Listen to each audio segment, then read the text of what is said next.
Je profite d'une éclaircie pour vous parler de la pluie à Los Angeles parce que pour le moment on se prend des bonnes trompes d'eau sur la tête. Dès qu'il pleut à Los Angeles, c'est panique à bord. Soudain, les Californiens voient toutes leurs habitudes chamboulées. Alors déjà, ils ne sont pas équipés, mais en plus, ils ne peuvent plus aller surfer ou bien siroter leur café le long de la plage et sur les routes, c'est encore pire que d'habitude. Alors ça génère quelques bonnes blagues, mais on rigole. Mais derrière tout ça, il y a une triste réalité.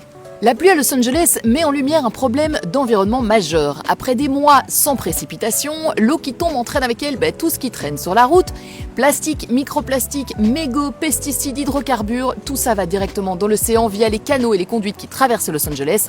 Résultat, les plages de LA et des alentours sont de véritables réceptacles de pollution. Les autorités sanitaires de la ville vous déconseillent fortement de vous baigner dans les 3 jours qui suivent un épisode de pluie.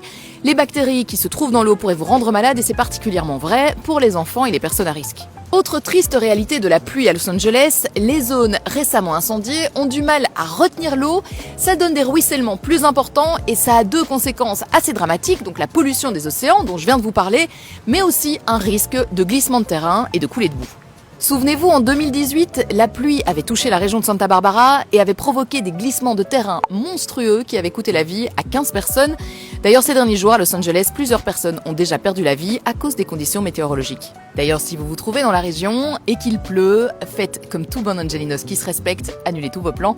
C'est le conseil que vous donne Marie Fiorine dans son article sur lepetitjournal.com. D'ailleurs, la pluie est une super excuse pour rattraper tous les articles que vous n'avez pas lus sur le site du Petit Journal. Laurent Garriguez vous parle du sommet du rodéo américain qui se déroule à Las Vegas. Et Marie Fiorine, encore elle, vous parle de Friendsgiving, cette tradition qui séduit de plus en plus les jeunes américains. Bonne lecture.